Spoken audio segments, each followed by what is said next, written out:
Hi எனக்கு நம்ம பார்க்க போகிறது ஒரு அனலாக் கேமராவுக்கும் ஒரு ஐபி கேமராவுக்கும் என்ன டிஃப்ரென்ஸ் அப்படின்னு பார்க்க போகிறோம். ஸோ அனலாக் கேமராவுக்கும் ஐபி கேமராவுக்கும் வெளில நீங்கள் நார்மலாக ஒரு கொஸ்டின் கேட்குறீங்க ஒரு பர்சன்ஸ்ட் அப்படின்னு கேட்டிங்கன்னா அவங்க சொல்லக்கூடிய ஒரே பதில் வந்து பார்த்தீங்கன்னா it is a coaxial cable. IP camera அப்படிங்கிறது ஒரு கேட் 6 கேபிள் அப்படிங்கிற ஒரு டிஃப்ரென்ஸ் தான் நம்மளுக்கு கிடைக்கும். So beyond this, if we check what is the difference between analog and IP camera, there is a lot of things available there. So one of the main differences the protocol. நம்ம use பண்ணக்கூடிய protocol ஐபியில் வந்து பார்த்தீங்கன்னா completely different one. So I will be explaining on each and every topic, each protocol in the cameras. Example TCP/IP அப்படிங்கிறது என்ன பர்பஸ்க்காக, ICMP அப்படிங்கிறது என்ன பர்பஸ்க்காக, HTTP னா என்ன, HTTPS னா என்ன, FTP னா என்ன, DHCP னா என்ன. ஸோ இது எல்லாமே வந்து ஒரு சிங்கிள் வேர்டில் பார்த்துருப்பீங்க. HTTP னா வந்து ஒரு ஐபி கால் பண்ணும்போது HTTP:// அப்படிங்கிற ஒரு ஐபி நம்ம பார்த்துருப்போம். அதே மாதிரி தான் TCP/IPங்கிறது நம்மளுக்கு என்ன பண்ணுது அப்படிங்கிறது நம்ம இது வரைக்கும் தெரிஞ்சிருக்கிறது கிடையாது. ஆனால் ஜஸ்ட் TCP/IP அப்படிங்கிற ஒரு கேமரா வந்து கம்யூனிகேட் பண்ணுறதுக்காக யூஸ் ஆகுது அப்படிங்கிறது மட்டும் தான் தெரிஞ்சிருக்கும். So beyond the limit TCP/IP இல்லைன்னா ஒரு கேமரா என்ன ஆகும், அந்த கேமரா எப்படி ஃபங்க்ஷன் ஆகும் அப்படிங்கிறது நம்ம யாரும் யோசிச்சிருக்க மாட்டோம். ஸோ TCP/IPயோட இன்டர்னல் ஃபங்க்ஷன் இன்றைக்கி நம்ம பார்க்க போகிறது TCP/IP மட்டும்தான். ஸோ TCP/IPயோடைய மெயின் ஃபங்க்ஷன், கேமராவில் TCP/IPயோட ரோல் என்ன அப்படிங்கிறத ஒரு ஜென்ரல் டிஸ்கிரிப்ஷன் தான் இன்றைக்கி நம்ம பார்க்க போகிறோம். வாங்க செஷனுக்குள்ளே போகலாம். ஸோ இதுதான் வந்து ஒரு ஜென்ரல் டிசிபி அப்படின்னா இத்தனை கிளாஸிஃபிகேஷனாக பிரியும். So time management, memory management, connection setup, data transfer, congestion control, security QoS, loss detection and recovery, multipath TCP இப்படின்னு சொல்லிட்டு ஒரு டிசிபி அப்படிங்கிற ஒரு ப்ரோட்டோக்காலில் இத்தனை கிளாஸிஃபிகேஷன்ஸ் இருக்குது. ஸோ இத்தனை கிளாஸிஃபிகேஷனில் ஒன்று நம்ம டீப்பாக பார்ப்போம். ஸோ அது வந்து கேமராவில் இந்த போட்டிருக்கிற இத்தனை ஸ்பெசிஃபிகேஷன் என்ன பர்பஸ்க்காக யூஸ் பண்ணுறோம் அப்படிங்கிறதையும் பார்ப்போம். இதில் இருக்கிற எல்லா ஸ்பெசிஃபிகேஷனும் கேமராவுக்கு யூஸ் ஆகுதா அப்படிங்கிறது வந்து பார்த்திங்கன்னா ஒரு 80% ஆஃப் ஸ்பெசிஃபிகேஷன்ஸ் வந்து கேமராவுக்கு யூஸ் ஆகும், which is going to be used for video surveillance. மிச்சம் இருக்கக்கூடிய 20% என்ன பர்பஸ்க்காக யூஸ் பண்ணுறாங்க அப்படின்னு பார்த்திங்கன்னா டேட்டா மட்டும். நார்மலாக ஒரு கேபிளில் போகக்கூடிய டேட்டாஸ் எடுத்துக்கிட்டிங்கன்னா it can be classified as 3 thing. ஒன்று வீடியோவாக இருக்கும், இல்லைனா டேட்டாவாக இருக்கும், something whatever it may be XY அதுக்கு சொல்கிறேன், வாய்ஸாக இருக்கும், வீடியோவாக இருக்கும், இல்லைனா டேட்டாவாக இருக்கும். ஸோ இந்த 3 டைப்பில் தான் ஒரு டேட்டாவை நம்மளால் வந்து டிஃப்ரென்ஷியேட் பண்ண முடியும். ஸோ இந்த 3த்தையுமே எப்படி வந்து டிசிபி வந்து ஒரு கண்ட்ரோல் பண்ண போகுது ஒரு நெட்வொர்க்கில் அப்படிங்கிறது தான் இந்த செஷனோட ஒரு சின்ன இன்ட்ரோடக்ஷன். அதுக்கு முன்னாடி டிசிபி அப்படிங்கிறது எந்த இடத்துல நம்மளுக்கு வந்து மேஜராக ஃபங்க்ஷன் ஆகும் அப்படிங்கிறத பார்த்துட்டு அதுக்கப்புறம் டிசிபி பற்றி பார்ப்போம். ஸோ சும்மா இது ஒரு ஜென்ரல் ஆர்கிடெக்சர் நான் வந்து ட்ரா பண்ணது. ஸோ இதில் வந்து ஒரு NVR இருக்குது, ஒரு ஸ்விட்ச் இருக்குது, ஒரு கேமரா இருக்குது, ஒரு சிஸ்டம் இருக்குது. நார்மலாக இது ஒரு டிவைஸ், இங்கே இருக்கிற டிவைஸ் மட்டும் எடுத்துக்க வேண்டாம். So what ever it may be the device, ஒரு பிரிண்டராக இருக்கட்டும், ஒரு சர்வராக இருக்கட்டும், ஒரு ரவுட்டராக இருக்கட்டும், what ever it may be the device, ஒரு யூஆர்எல்ல நீங்கள் அந்த டிவைஸை நீங்கள் கண்ட்ரோல் பண்ணுறீங்க அப்படின்னாலே அதில் வந்து HTTP இருக்குன்னு அர்த்தம். ஸோ HTTP அப்படிங்கிறது என்ன காமனாக அப்படின்னு பார்த்தீங்கன்னா வெறும் வெப் ப்ரௌசரில் ஒர்க் பண்ணக்கூடிய டிவைஸ். ஸோ வெப் ப்ரௌசரில் என்னென்ன காம்பனண்ட் இருக்குது, ஸோ HTTP பிரித்தா என்னென்னவா நம்மளுக்கு வந்து ஒர்க் ஆகும் அப்படின்னா ஒரு HTTP பேஜ்க்குள்ளே இன்டெப்த்தாக போனீங்கன்னா HTML இருக்கும். ஸோ HTMLோட பர்பஸ் என்ன, ஒரு வெப் ப்ரௌசரில் இருக்கக்கூடிய டிவைஸோட ஸ்ட்ரக்சர், அந்த டிவைஸோட GUI-யை எப்படிலாம் நம்ம வந்து டிசைன் பண்ணலாம் அப்படிங்கிற ஸ்ட்ரக்சர் டிஃபைன் பண்ணுறது HTML. XML அப்படிங்கிறது நீங்கள் ஏதாவது வெளிலேருந்து ஒரு டேட்டாவை அந்த டிவைஸ்க்கு இன்புட்டாக கொடுக்குறீங்க, இல்லை அந்த டிவைஸ்லேருந்து அவுட்புட் எடுக்கிறீங்க அப்படிங்கிறது XML மூலயமா நம்ம வந்து கான்ஃபிகர் பண்ணுவோம். ஸோ PHP SQL அப்படிங்கிறது நம்ம யூஸ் பண்ணக்கூடிய ஆட்டோமேஷனுக்காக யூஸ் பண்ணக்கூடிய ஆட்டோமேஷனை டேட்டா ஆட்டோமேஷனுக்காக யூஸ் பண்ணக்கூடிய ஒரு டூல்ஸ். ஸோ இது எல்லாமே வந்து கம்பைண்டாக நம்ம எந்த ப்ரொஃபைல் நம்ம பார்க்க முடியும் அப்படின்னா HTTP அப்படிங்கிற ஒரு ப்ரோட்டோகால் மூலயமா தான் நம்ம எல்லா செட் ஆஃப் ஃபங்க்ஷனையும் நம்ம கால் பண்ண முடியும். ஃப்ரண்ட் எண்டில் HTML இருக்கும். So what ever it may be the device, ஒரு கேமராவாக இருக்கலாம், இல்லை ஒரு சுவிட்சாக இருக்கலாம், இல்லை ஒரு NVR இருக்கலாம், what ever it may be the device, எல்லாத்துலேயுமே HTTPங்கிற ஒரு டிவைஸை ஒரு இடத்துலேருந்து இன்னொரு இடத்துக்கு நம்ம கால் பண்ணுறோம். இந்த கேமராவை நம்ம ஒரு மானிட்டரில் ஒரு சிஸ்டமில் கால் பண்ணுறோம் அப்படின்னா நம்ம HTTP தான் கால் பண்ண முடியுமே தவிர TCPயை கால் பண்ண முடியாது. ஸோ இந்த HTTP அப்படிங்கிற ஒரு ப்ரோட்டோகால் அந்த கேமராவை என்னோடய வெப் ப்ரௌசரில் நான் கண்ட்ரோல் பண்ண போகிறேன் அப்படின்னா TCP மூலயமா நான் அந்த HTTPயை கால் பண்ணுறேன். ஸோ அதுதான் டிசிபிக்கும் HTTPக்கும் உள்ள டிஃப்ரென்ஸ். நான் முன்னாடி உங்களுக்கு காமிச்ச மாதிரி டிசிபியோடைய பேசிக் ஃபங்க்ஷன் அந்த கேமராவுக்கும் இந்த டிசிபி ப்ரொஃபைலுக்கும் என்ன டிஃப்ரென்ஸ் அப்படிங்கிறத நான் உங்களுக்கு ஒரு ஷார்ட் டேர்ம்னு நான் உங்களுக்கு எக்ஸ்பிளைன் பண்ணுறேன். So most of the customers பண்ணக்கூடிய ஃபஸ்ட்டு தப்பு என்னென்னு பார்த்தீங்கன்னா, கேமரா ரொம்ப ஹை எண்டாக வாங்கிடுவாங்க, என்விஆரும் ஹை எண்டாக வாங்கிடுவாங்க. ஆனால் அவங்க கன்சியூம் பண்ணக்கூடிய ஒரு சின்ன லோ எண்ட் பட்ஜெட் வந்து பார்த்திங்கன்னா ஸ்விட்ச் தான். கேமரா எல்லாமே வந்து ஹை கான்ஃபிகரேஷன் இருக்கும். ஐ மீன் ஒரு 20 MB இல்லை ஒரு 10 MB ஒர்க் பண்ணக்கூடிய ஒரு டிவைஸாக இருக்கும். நீங்கள் யூஸ் பண்ணக்கூடிய என்விஆரும் வந்து ஒரு 1 GB டிவைஸாக இருக்கும். ஆனால் இதுக்கு இன்டர்மீடியட்டாக ஒர்க் பண்ணக்கூடிய ஒரு ப்ராடக்ட் நல்லா இருந்தால் தான் அதோட வீடியோ குவாலிட்டி நல்லாயிருக்கும், அதோட ஸ்ட்ரீமிங் குவாலிட்டி நல்லாயிருக்கும். பட் நம்ம என்ன பண்ணுவோம்னு பார்த்தீங்கன்னா, நம்ம ஸ்விட்ச் வாங்கினாலுமே அது நம்மளுக்கு பாதி பேர் கான்ஃபிகர் பண்ண தெரியறதில்ல. ஸோ என்ன பண்ணுவோம், அதில் மிஸ் கான்ஃபிகரேஷனால் லோ பேண்ட்வித் கன்சப்ஷனில் ஒர்க் ஆகும். ஸோ அல்டிமேட்டாக 30 MB கிடைக்கக்கூடிய இடத்துல ஒரு 2 MB இல்லை 10 MB மட்டும்தான் ஒர்க் ஆகும். டிஃபால்ட்டாக எல்லா சுவிட்சுமே வந்து 10 MB தான் ஒர்க் ஆகும். அது மேனேஜபிள் சுவிட்சாக இருந்தாலுமே சரி, அன்மேனேஜபிள் சுவிட்சாக இருந்தாலும் சரி, உள்ளே போய் நம்ம கான்ஃபிகர் பண்ணால் மட்டும்தான் அதோட போர்ட் ஸ்பீடை நம்மளால் மாற்ற முடியும். எல்லாமே வந்து 10 MB தான் ஒர்க் ஆகும். ஸோ அந்த மாதிரி சினாரியோவில் சில சுவிட்சுகள் வித் லோ MBPSல WRL தான் ஒர்க் ஆகும். அதாவது வெயிட்டட் ரவுண்ட் ராபின் அப்படிங்கிற கான்செப்டில் தான் ஒர்க் ஆகும். இந்த வெயிட்டட் ரவுண்ட் ராபின் அப்படிங்கிறது என்ன எப்படின்னா, ஃபார் எக்ஸாம்பிள் ஒரு சுவிட்சில் நீங்கள் 5 கேமராவை கனெக்ட் பண்ணுறீங்க. 5 கேமராங்கிறது இல்லை, வேறு ஏதோ ஒரு டிவைஸ் கனெக்ட் பண்ணுறீங்க. இந்த 5 டிவைஸ் கனெக்ட் பண்ணும்பொழுது முதல் டிவைஸில் வந்து எனக்கு வந்து ஒரு 10 MB டேட்டா இருக்குது. ஐ மீன் டேட்டா வந்து அதிகமாக இருக்குது, குமுலேட்டிவ் அதிகமாக இருக்குது. ரெண்டாவது கேமராவில் வந்து பார்த்திங்கன்னா அதோட கம்மியாக இருக்குது, மூணாவது கேமராவில் அதோட கம்மியாக இருக்குது. ஸோ இந்த சுவிட்ச் என்ன கன்சிடர் பண்ணும், இந்த சுவிட்சில் இருக்கக்கூடிய டிசிபி ப்ரொஃபைல் என்ன கன்சிடர் பண்ணணும் அப்படின்னா, ஒரு 30 செகண்ட்ஸ்க்கும் இந்த கேமராவுக்கு ஒரு ஹலோ பேக்கெட் சென்ட் பண்ணும். உங்ககிட்ட எவ்வளோ வெயிட்டேஜ் ஆஃப் டேட்டா இருக்குது, உங்ககிட்ட எவ்வளோ வெயிட்டேஜ் ஆஃப் டேட்டா இருக்குது, தேர்ட் கேமராவுக்கு எவ்வளோ வெயிட்டேஜ் ஆஃப் டேட்டா இருக்குது அப்படின்னு சென்ட் பண்ணும். இந்த மாதிரி சென்ட் பண்ணும்பொழுது அது என்ன அந்த கேமரா வந்து திருப்பி ரிப்ளை பண்ணும், என்னோடய ப்ராக்ஸி பஃபர் வந்து அதிகமாக இருக்குது, ஸோ எங்கிட்டேருந்து டேட்டாவை எடுத்துக்கோங்க அப்படின்னு சொல்லிட்டு இந்த கேமரா சொல்லும். So the camera one which consist of high data, that mean high priority அப்படிங்கிறது எது வந்து அசியூம் பண்ணி எடுக்கும் அப்படின்னா, நீங்கள் யூஸ் பண்ணக்கூடிய டிசிபி ப்ரோட்டோக்கால் இருக்கக்கூடிய ப்ரொஃபைல் பேஸ் பண்ணி தான் அந்த டேட்டா ட்ரான்ஸ்ஃபர்மேஷன் நடக்கும். இந்த டிசிபி என்ன பண்ணும், எந்த கான்செப்டில் வந்து டேட்டா வந்து புல் பண்ணும் அப்படின்னா, WRR சுவிட்சில் வந்து WRR ஒரு கான்செப்ட் இருக்குது. ஸோ இந்த WRR கான்செப்ட் பேஸ் பண்ணி தான் இந்த சுவிட்ச் வந்து அதில் இருக்கிற டேட்டாவை ஒர்க் பண்ணும். ஸோ WRR அப்படிங்கிறது என்னென்னா வெயிட்டட் ரவுண்ட் ராபின். இந்த வெயிட்டட் ரவுண்ட் ராபின் அப்படிங்கிறது என்னென்னா, எந்த ஒரு ப்ராடக்ட்டில் அதிகமான ஒரு வெயிட்டேஜ் இருக்கோ, ஐ மீன் அதிகமான டேட்டா ஸ்ட்ரீம் இருக்கோ, அந்த ஸ்ட்ரீமை ஃபஸ்ட் எடுத்துடும். அதுக்கப்புறம் கம்மியான ஒரு டேட்டா உள்ள ஒரு ஸ்ட்ரீமை செகண்ட் பார்ட் எடுக்கும். ஸோ ப்ரையாரிட்டி கியூ அப்படின்னு நம்ம ஃபிக்ஸ் பண்ணுறது, ப்ரையாரிட்டி கியூ அப்படிங்கிறது நம்ம யூசர்ஸ் நம்ம ஃபிக்ஸ் பண்ணுறது. ஸோ நம்ம அதை ஃபிக்ஸ் பண்ணல அப்படின்னா வெயிட்டட் ரவுண்ட் ராபின் பேசிக்ஸில் எடுத்துகிட்ருக்கோம். அந்த மாதிரி டைமில் நான் இப்போ கேமரா 1லேருந்து டேட்டாவை எடுத்துகிட்ருக்கேன். அந்த டைமில் கேமரா 2வில் இருக்கிற டேட்டா இங்கே புல் ஆகாது. மீன்வைல் அந்த கேமராவோட ஸ்டோரேஜில் தான் ஸ்டோர் ஆகிட்ருக்கும். ஸோ இப்போ கேமரா 1ல் இருக்கக்கூடிய ப்ராக்ஸியோட சைஸ், அதாவது அதோட இன்டர்னல் சைஸ் வந்து டேட்டா வந்து குறைஞ்சிரும். ஆப்வியஸ்லி முன்னாடி ஃபுல் ஸ்டாக்கில் இருந்துச்சு, அதோட டேட்டா மெமரி வந்து ஃபுல்லாக இருந்துச்சு, அதோட டேட்டா மெமரி ஃபுல்லாக ஃப்ளஷ் ஆகிட்டு ஸ்டோரேஜ்க்கு போயிடுச்சு. ஸோ இப்போ என்ன பண்ணணும், என்கிட்ட வேறு ஸ்டோரேஜ் இல்லை, ஸோ ஐ கேன் வித்ஸ்டாண்ட், என்னால் வந்து ஒரு 10 நிமிஷம் வெயிட் பண்ண முடியும். அந்த 10 நிமிஷம் வரைக்கும் we can able to accumulate data from some other product அப்படின்னு சொல்லிட்டு இது என்ன பண்ணும், ப்ராக்ஸி பஃபர் லோ அனுப்பிச்சிடும். ப்ராக்ஸி பஃபர் லோங்கிற சிக்னல் அனுப்பிச்சிருச்சு அப்படின்னா இந்த டிசிபி ப்ரொஃபைல் வந்து அடுத்த ஒரு 10 நிமிஷத்துக்கு இதுலேருந்து டேட்டா எடுக்காது. ஸோ இட் வில் பி ஸ்விட்ச் on to the data number 2, I mean camera number 2. So இது கேமரா கிடையாது, what ever it may be the product, இதுதான் வந்து கான்செப்ட். ஸோ இந்த கேமரா 2வில் இருக்கிற பஃபர் சைஸ்க்கு ஏற்ற மாதிரி குமுலேட் ஆக ஆரம்பிச்சிடும். அந்த டேட்டாவை நெட்வொர்க்கில் போய்ட்டு என்விஆருக்கோ இல்லை வேறு எதுவும் டிவைஸ்க்கோ ஸ்டோர் ஆக ஆரம்பிச்சிடும். ஸோ இந்த மாதிரி சர்க்கம்ஸ்டன்ஸ் போய்கிட்டே இருக்கும். ஸோ இந்த மாதிரி சர்க்கம்ஸ்டன்ஸ் போய்கிட்டே இருக்கிற ப்ராசஸ் பேர் தான் வந்து proxy buffer high, proxy buffer லோன்னு சொல்லுவாங்க. ஸோ ப்ராக்ஸி பஃபர் ஹை அப்படிங்கிறது எங்கிட்ட டேட்டா அதிகமாக இருக்குது, என்னோடய பஃபர் சைஸ் அதிகமாக இருக்குது, எங்கிட்டேருந்து டேட்டாவை எடுங்க அப்படின்னு சொல்லிட்டு என்ன பண்ணும், டிசிபி ஆட்டோமேட்டட் டிசிபி ப்ரோக்ராம் இது. இந்த டிசிபி வந்து அனாலிசிஸ் பண்ணி எந்த டேட்டா வந்து அதிகமாக இருக்கோ அதை ஃபஸ்ட்டு ட்ரான்ஸ்மிட் பண்ணும். ஸோ ட்ரான்ஸ்மிட் பண்ணக்கூடிய ஒரு சிக்னலுக்குமே வந்து பார்த்திங்கன்னா அந்த ஆப்போனன்ட் சைடில் இருக்கிற ரிசீவர் வந்து எங்கிட்ட டேட்டா வந்துருச்சு அப்படிங்கிற ஒரு அக்னாலஜ்மெண்ட் கொடுக்கும். ஸோ இங்கேருந்து டேட்டா ட்ரான்ஸ்மிட் ஆகுதுன்னா அந்த டேட்டா ட்ரான்ஸ்மிட் ஆகக்கூடிய பேக்கெட்டுக்கு சீக்வன்ஸ் நம்பர் அப்படின்னு ஒன்று இருக்கும், சரிங்களா? இப்போது என்கிட்ட 5 நிமிஷத்துக்கு ஐ மீன் சீக்வன்ஸ் நம்பர் 1 இங்கே வந்துருச்சு.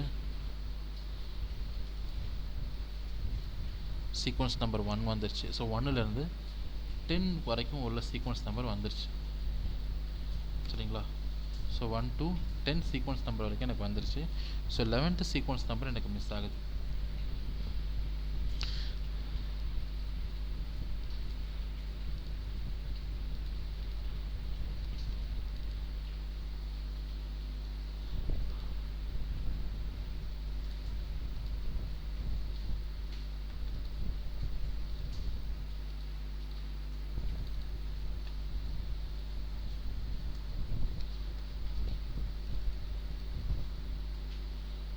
டென் வரைக்கும் வந்துச்சு. 10க்கு அப்புறம் வந்து 11 மிஸ் ஆகிடுச்சு. திருப்பி வந்து பார்த்தீங்கன்னா 20th சீக்வன்ஸ் நம்பர், அதாவது 11லேருந்து 20 இருக்கக்கூடிய சீக்வன்ஸ் நம்பருக்கு மிஸ் ஆகிடுச்சு.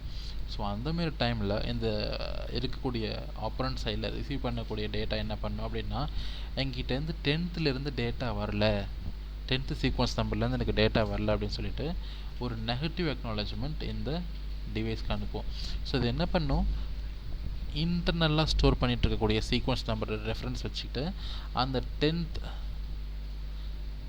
அக்னாலஜ்மெண்ட் நம்பர்லேருந்து திருப்பி டேட்டாவை இதுக்கு சென்ட் பண்ணும். ஸோ டேட்டா லாஸ் ஆகிறதுக்கான சான்சஸ் ரொம்ப ரொம்ப ரொம்ப ரொம்ப கம்மி. ஸோ இது எல்லாமே வந்து எதை பேஸ் பண்ணி ஒர்க் ஆகுது அப்படின்னா, இந்த டிசிபி ப்ரோட்டோகால் அப்படிங்கிற ஒரு ஃபங்க்ஷனில் இருக்கக்கூடிய proxy buffer high plus proxy buffer low send buffer receive window அப்படிங்கிற ஒரு 4 கான்செப்டை பேஸ் பண்ணி தான் இந்த என்டையர் ஆப்ரேஷன் நடந்துகிட்ருக்கு. ஸோ இந்த என்டையர் ஆப்ரேஷனுமே எது கீழே வரும் அப்படின்னு பார்த்தீங்கன்னா, மெமரி மேனேஜ்மெண்ட்.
நெக்ஸ்ட் நம்ம பார்க்க போகிறது கனெக்ஷன் செட்டப். அதாவது ஒரு சின்ன செட்டப்னா ஓகே, அதாவது எப்படி சொல்கிறது, ஒரு 10 கேமரா, ஒரு 20 கேமரா, ஒரு 30 கேமரான்னா okay. So what happen in case ஒரு 1000 கேமராஸ், 2000 கேமராஸ் அப்படின்னும் போது எப்படி அது ஒர்க் ஆகுது, உண்மையிலே வந்து இப்படி டேட்டா ட்ரான்ஸ்ஃபர் ஆகுது அப்படின்னு பார்த்தீங்கன்னா, நிறைய பேருக்கு வந்து ஒரு கன்ஃபியூஷன்ஸ் இருக்கும். அப்போ எப்படி வந்து இந்த டேட்டா ட்ரான்ஸ்மிஷன் ஆகும். ஸோ 10 கேமராவுக்கே வந்து இந்த மாதிரி வந்து டிசிபி ப்ரொஃபைலில் WRR, அதாவது வெயிட்டட் ரவுண்ட் ராபில் ஒர்க் ஆகும் அப்படின்னா, ஸோ 1000 கேமராஸில் ஒர்க் ஆகும்போது 1000 கேமராஸ் ஒரு சீக்வன்ஸ் நம்மளுக்கு வந்து ஒர்க் ஆகிட்டு போகுமா, ஒரு மொதல் கேமராலேருந்து 1000 கேமரா ரீச் ஆகும்போது ஸோ அதோட டேட்டா லாஸ் என்ன ஆகும் அப்படிங்கிற சினாரியோவில் தான் நம்ம நெக்ஸ்ட் லெவல் போகிறோம். ஸோ இந்த நெக்ஸ்ட் லெவல் ஆஃப் எக்ஸ்ப்ளனேஷன் அப்படிங்கிறதுனால கனெக்ஷன் செட்டப், என்னோடய செட்டப் சின்னதாக இருந்துச்சு, அதனால் என்னோடய WRS செட்டப் யூஸ் பண்ணேன். ஸோ இதே செட்டப் வந்து அதிகமாகுது, ஒரு 2000 கேமரா போகுது, ஒரு 3000 கேமரா போகுது அப்படின்னா உங்களோட சர்வரில் அதுக்கேற்ற மாதிரி உங்களோட லோட் பேலன்ஸ் இருக்கும். அதாவது சர்வரோ NVRO whatever it maybe, NVRங்கிறது மட்டும் இல்லை, மேபி வேறு ஏதாவது ஒரு தேர்ட் பார்ட்டி டிவைஸாக இருக்கலாம், என்ன டிவைஸ் இருந்தாலுமே சரி, அங்கே உங்களோட லோடு அதிகமாகும் பொழுது உங்களோட EPVA ஹார்ட்வேர் அப்படின்னு சொல்லிட்டு ஒன்று இருக்கும். EPVA ஹார்ட்வேர் கான்செப்ட் அப்படி என்னென்னா, ரெண்டு கான்செப்ட் மூலயமா இதை நீங்கள் எஸ்டாப்ளிஷ் பண்ண முடியும். ஹார்ட்வேர் சின் குக்கீஸ் ப்ரொடக்ஷன், சாஃப்ட்வேர் சின் குக்கீஸ் ப்ரொடக்ஷன் அப்படின்னு சொல்லிட்டு 2 கான்செப்ட் இருக்குது. ஹார்ட்வேர் சின் குக்கீஸ் ப்ரொடக்ஷன் அப்படிங்கிறது என்னென்னா, உங்களோட லோடு அதிகமாகும் பொழுது உங்களோட ஃபிசிக்கல் இன்டர்னல் ப்ராசஸோட ஸ்பீட் நீங்கள் அதிகப்படுத்துனீங்கனாலே ஆட்டோமேட்டிக்காக உங்களோட இன்புட் ஆகக்கூடிய சிக்னலோட ஸ்ட்ரென்த் உங்களுக்கு EPVA ஹார்ட்வேர் மூலயமா மல்டிபிள் போல்ஸில் ரீகான்ஃபிகர் ஆகி ரீஎஸ்டாப்ளிஷ் ஆகி உங்களோட ஸ்பீட் இன்க்ரீஸ் ஆகும். நான் ஒரு எக்ஸாம்பிளுக்கு சொல்கிறேன். ஒரு ஹிக்விஷன் கேமரா யூஸ் பண்ணுறீங்க, ஏதோ ஒரு கேமரா யூஸ் பண்ணுறீங்க, அங்கே ஒரு 1000 கேமராஸ் இருக்குது, சரிங்களா? 1000 கேமராஸ் எடுத்துகிட்டு போயிட்டு ஒரே ஒரு சென்ட்ரலைஸ்டு மானிட்டரிங் சர்வரில் நீங்கள் வந்து இன்புட் கொடுக்க போகிறீங்க. ஸோ இன்புட் கொடுக்கும்போது எப்படி வந்து அந்த 1000மே வந்து ரவுண்ட் ராபினில் தான் ஒர்க் ஆகுமா? ஸோ ரவுண்ட் ராபினில் ஒர்க் பண்ணால் இருக்கக்கூடிய டேட்டா எப்படி உங்களுக்கு ஸ்டோர் ஆகும் அப்படின்னு யோசிச்சிங்கன்னா கொஞ்சம் ஒரு பெரிய காம்ப்ளெக்சிட்டி இருக்க தான் செய்யும். ஸோ இந்த காம்ப்ளெக்சிட்டி எப்படி நம்ம குறைப்போம் அப்படின்னா மல்டிபிள் விர்ச்சுவல் போல் அப்படிங்கிறது நாங்கள் யூஸ் பண்ணக்கூடிய அல்காரிதமில் இன்பில்டாக இருக்கும். இந்த மல்டிபிள் விர்ச்சுவல் போல் EPV அக்சலரேஷன் அல்காரிதம் அப்படிங்கிறது என்ன பண்ணும் அப்படின்னா உங்களுடைய கேமரா கவுண்ட்டுக்கு ஏற்ற மாதிரி மல்டிபிள் ப்ராசஸ் என்ஹான்ஸ் ஆகிடும். ஃபார் எக்ஸாம்பிள் நீங்கள் 1000 கேமராஸ் இன்ஸ்டால் பண்ணுறீங்க அப்படின்னா அந்த போர்டுக்கு எந்த வித டேட்டா லாஸ் இல்லாமல் ரிசீவ் ஆகிறதுக்கு எத்தனை போல் அசைன் ஆகணும் அப்படிங்கிறது அதுவே வந்து ஆட்டோமேட்டிக்காக கால்குலேட் ஆகிட்டு அத்தனை போல் மெம்பர்ஸ் பிரிச்சுக்கும். ஸோ ஒரு போல் மெம்பர்ஸ்க்கு எத்தனை கேமரா அதில் கோட் பண்ண முடியும், அதாவது என்கோட் பண்ணி டீகோட் பண்ண முடியும் அப்படிங்கிறதையும் அதுவே ஆட்டோமேட்டிக்காக ஸ்டோர் பண்ணி வச்சுக்கும். ஸோ அந்த போல் மெம்பர்ஸ்க்கு ஏற்ற மாதிரி உங்களோட கேமரா அக்கௌண்ட்டு WRRல் ஒர்க் பண்ணும். போல் நம்பர் 1 ஃபுல் ஆகிடுச்சு, என்னால் வந்து என்னோடய யூட்டிலைசேஷன் அதிகமாக இருக்குது அப்படின்னா எந்த போல் நம்பர்ஸில் வந்து அது கம்மியான யூட்டிலைசேஷன்ஸ் இருக்கோ அந்த போல் மெம்பர்ஸில் உங்களோட போல் நம்பர் 1 கூடிய மிச்சிருக்கிற டிராஃபிக் இருக்கிற மிச்சிருக்கிற போல் நம்பர்ஸில் டிவைட் ஆகி விட்டுடும். ஸோ இதனால் உங்களுக்கு ஒரு ரேஷியோ பேஸ்ட் ஒர்க் ஆகும். டேட்டா லாஸஸ் ஆகிறதுக்கான சான்சஸ் ரொம்ப ரொம்ப ரொம்ப ரொம்ப கம்மி. ஸோ அதை தான் வந்து இங்கே நம்ம மீன் பண்ணியிருப்போம் டிஃபர்ஸ்ட் கனெக்ஷன் செட்டப்பில். அதாவது கனெக்ஷன் செட்டப்பில் என்னென்ன அப்படின்னு பார்த்தீங்கன்னா verified accept, deferred accept, proxy maximum segment, proxy option அப்படின்னு நம்ம வந்து 4 டைப் பிரிக்கலாம்.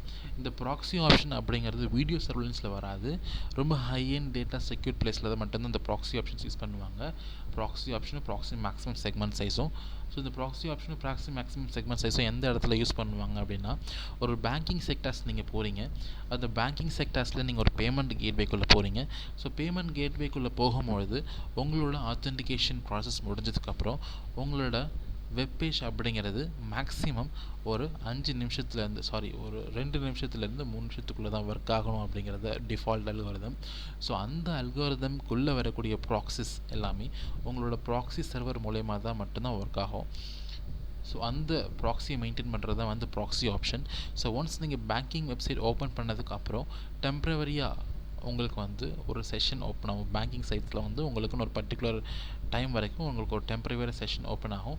ஸோ அந்த செஷன் வந்து ஒரு லேப்ஸ் இருக்கும், ஒரு 2 நிமிஷத்துலையோ இல்லை 3 நிமிஷத்துலையோ வந்து செஷன் க்ளோஸ் ஆகிடும். So within that time duration you have to be finish session அப்படின்னு சொல்லிட்டு உங்களுக்கு டைம் டியூரேஷன்ஸ் கொடுத்துருப்பாங்க. ஸோ அந்த மாதிரி ஃபங்க்ஷன்ஸ் எல்லாமே வந்து பார்த்திங்கன்னா எதை பேஸ் பண்ணி ஒர்க் பண்ணுது அப்படின்னு இந்த ப்ராக்ஸி மேக்ஸிமம் செக்மெண்ட்டும் ப்ராக்ஸி ஆப்ஷன்ஸ் மூலயமா ஒர்க் ஆகுது. சரி, இதுக்கும் சிசிடிவிக்கும் என்ன சம்மந்தம்? இந்த டிஃபர்ஸ்ட் அக்செப்ட், வெரிஃபை அக்செப்ட் இருக்கிற அந்த 2 ஆப்ஷன் தான் மிச்சம். இந்த டிஃபர்ஸ்ட் அக்செப்ட்டும் வெரிஃபை அக்செப்ட்டும் என்ன பண்ணும் இந்த வீடியோ சர்வலன்ஸில் அப்படிங்கிறத நம்ம பார்ப்போம். ஸோ டிஃபர்ஸ்ட் அக்செப்ட் அப்படிங்கிறது என்ன அப்படின்னா நீங்கள் அனுப்பக்கூடிய டேட்டா, இங்கே நான் வந்து ஒரு சென்னையில் ஒரு கேமரா நான் இன்ஸ்டால் பண்ணியிருக்கேன், அதை நான் வந்து வேறு ஒரு லொக்கேஷனை நான் செக் பண்ணுறேன், வேறு ஒரு ரிமோட் லொக்கேஷனை நான் வந்து ரெக்கார்ட் பண்ண ட்ரை பண்ணுறேன் அப்படின்னா நீங்கள் ஆல்ரெடி நான் சொன்ன மாதிரி மல்டிபிள் போல்ஸ் இருக்கும்.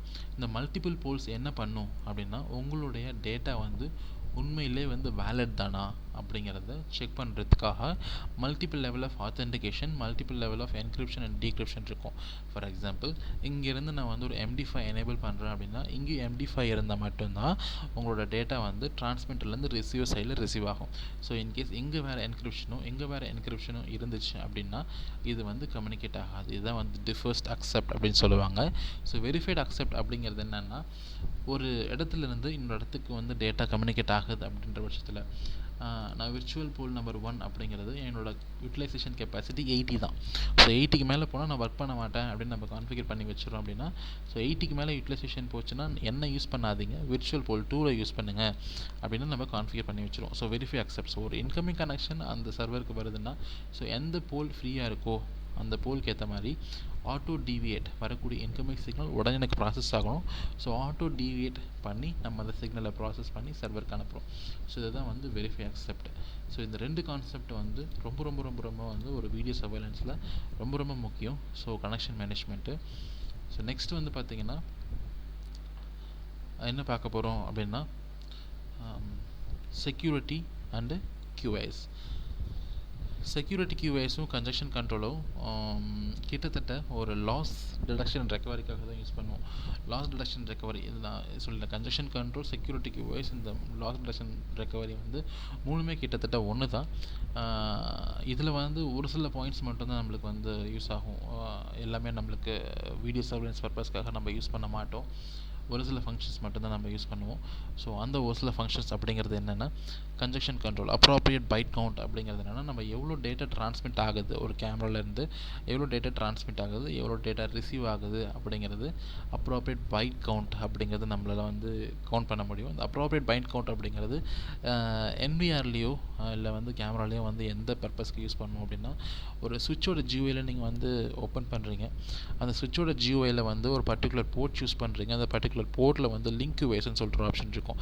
அந்த லிங்க் QoS வந்து என்ன பர்பஸ் அப்படின்னா அந்த பர்டிகுலர் போர்ட்டில் எனக்கு எவ்வளோ பேண்ட்வித் கன்சியூம் ஆகுது அப்படிங்கிறது காமிக்கும்.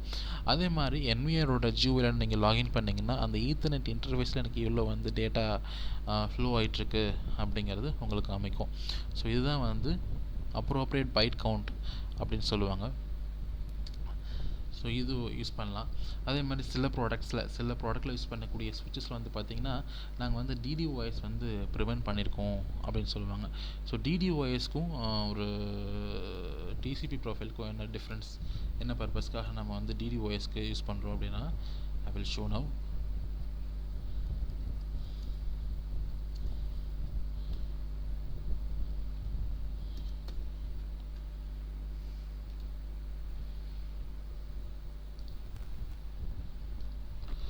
இந்த டேட்டா ஷீட் பார்த்திங்கன்னா ஹிக்விஷனோட லேயர் 3 ஸ்விட்சஸ். ஸோ லேயர் 3 லேயர் 2 ஸ்விட்சஸோட ஒரு டேட்டா ஷீட் இது. இந்த டேட்டா ஷீட்டில் DOS அப்படிங்கிற ஒரு அட்டாக் நம்ம மென்ஷன் பண்ணியிருப்போம். இந்த DOS அட்டாக் அப்படிங்கிறது என்ன அப்படின்னு பார்த்திங்கன்னா ஒரு சோர்ஸ் இருக்குது. சோர்ஸ் மீன்ஸ் ஒரு டிவைஸ் இருக்குது. இந்த டிவைஸ் வந்து பார்த்திங்கன்னா மேக்ஸிமம் வந்து ஒரு லிமிட் ஆஃப் கனெக்ஷன்ஸ் கொடுத்துருப்பாங்க. ஃபார் எக்ஸாம்பிள் லோக்கல் எடுத்துக்கிட்டிங்கன்னா 128, ரிமோட்டில் எடுத்துக்கிட்டிங்கன்னா 6 நம்பர் அப்படின்னு கொடுத்துருப்பாங்க. ஸோ இது வந்து பியாண்ட் த லிமிட், அதுக்கு மேலே நம்ம யூஸ் பண்ணால் என்னாகும் அப்படின்னு பார்த்திங்கன்னா ரெஸ்பான்ஸ் பண்ணாது டிவைஸ். சரிங்களா? ஸோ 128 டிவைஸ் வரைக்கும் சப்ஃப்ளோ வந்து நம்மளுக்கு கிடைக்கும். இந்த சப்ஃப்ளோவும் வந்து பார்த்திங்கன்னா ஒரு ஸ்டாண்டர்ட் பெஸ்ட்டு தான். மல்டிபாத் TCP அப்படின்னு ஒரு கான்செப்ட் இருக்கும். இந்த மல்டிபாத் TCPயில் வந்து எவ்வளோ டிவைஸ் சப்போர்ட் ஆகுமோ அந்த மல்டிபிள் டிவைஸும் சப்போர்ட் ஆகும். ஸோ மேக்ஸிமம் TCPயில் வந்து மல்டிபாத் TCP சப்ஃப்ளோ வந்து 6 தான். ஸோ 6க்கு மேலே டிவைஸ் சப்போர்ட் பண்ணுது அப்படின்னா நீங்கள் விர்ச்சுவல் ஸ்ட்ரீமிங் சர்வர் யூஸ் பண்ணி ஆகணும். இந்த விர்ச்சுவல் ஸ்ட்ரீமிங் சர்வரை பொறுத்த உங்களோட மல்டிபிள் யூசர்ஸ் வந்து என்ஹான்ஸ்ட் ஆவாங்க. ஸோ டாபிக் டிவேட் ஆக வேண்டாம். ஸோ இப்போ நான் வந்து ஒரு கேமரா யூஸ் பண்ணுறேன். அந்த கேமராவுக்கு வந்து 128 யூசர்னு சொல்கிறோம். ஸோ 128 யூசர்ஸ்க்கு மேலே என்ன ஆகும் அப்படின்னு பார்த்தீங்கன்னா டிவைஸ் ரெஸ்பான்ஸ் பண்ணாது. ஸோ நார்மலாக கேமரா வந்து ஹேக் பண்ணணும் இல்லை வந்து கேமராவோட ஃபங்க்ஷனை நிறுத்தணும் அப்படின்னா நான் வந்து மல்டிபிள் ரெஸ்பான்ஸ் வந்து அந்த பர்டிகுலர் டிவைஸ்க்கு சென்ட் பண்ண முடியும். மல்டிபிள் ரெஸ்பான்ஸ் இந்த சென்ஸ் இந்த ஒரு டிவைஸ்க்கு ஒரு 1000 சிஸ்டம், ஒரு 100 சிஸ்டம்லேருந்து 1000 to 100 சிஸ்டம்லேருந்து நான் மல்டிபிள் ரெக்வஸ்ட் கொடுக்குறேன். மல்டிபிளாக நான் வந்து பிங் ரெக்வஸ்ட் கொடுத்தாலே இந்த கேமராவால் அவ்வளோ சீக்கிரமாக ரெஸ்பான்ஸ் பண்ண முடியாது. ஸோ இது நம்ம எப்படி கண்டுபிடிக்கிறது?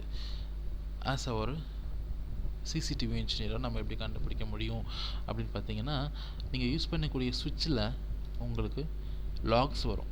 அதாவது ஒரு பேக்கெட்டை ஒரு பர்டிகுலர் ஐபியை எவ்வளோ டிராஃபிக் வந்து ஹிட் ஆகுது வந்து ரீச் ஆகுது அப்படிங்கிறதோட லாக் நம்மளுக்கு வந்து கிடைக்கும். ஸோ அந்த லாக் யூஸ் பண்ணி நீங்கள் வந்து அஸ்யூம் பண்ணலாம் அந்த பர்டிகுலர் போர்ட்டில் இவ்வளோ டிராஃபிக் வருது. ஆனால் அந்த கேமரா ஒர்க் பண்ணுறது வந்து நம்ம 3 யூசர்ஸ்க்கும் 4 யூசர்ஸ் தான் க்ரெடென்ஷியல் கொடுத்துருக்கோம். அந்த 4 யூசர் கேமராவை ஃபுல் டைம் லாகின் பண்ணாலுமே இவ்வளோ தான் ஸ்ட்ரீம் ஆகும் அப்படிங்கிறது நம்மளுக்கு தெரியும். ஸோ அந்த ஸ்ட்ரீம் கெப்பாசிட்டியை தாண்டி போகுது அப்படின்னு எடுத்துக்கிட்டிங்கனாலே someone is trying to hit the traffic to a particular IP. So we can have to take a immediate action to that. What was the thing is happening to the camera, any malware, I mean any some other illegal activities is going on that particular port அப்படின்னு நம்ம assume பண்ணிவிட்டு we have to be go on the further next step போகணும். So அதுதான் வந்து இங்கே mention பண்ணியிருப்போம். So equation சுவிட்சில் நீங்கள் பர்டிகுலர் போர்ட்டில் நீங்கள் சின் ஃப்ளோடு, யூடிபி ஃப்ளோடு, ப்ராட்காஸ்ட் ஸ்ட்ராம் இதெல்லாம் வந்து அவாய்ட் பண்ணிக்க முடியும்.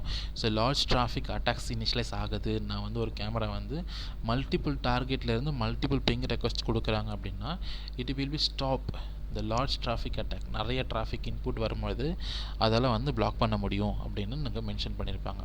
சரிங்களா, இதுதான் அதுக்கான மாடல் நம்பர், லேயர் 3 சுவிட்சோட model number. So this function is available in this switch. So அது ஒரு டிசிபி ப்ரொஃபைலோட ஒரு பேசிக் ஃபங்க்ஷன் தான். சரிங்களா,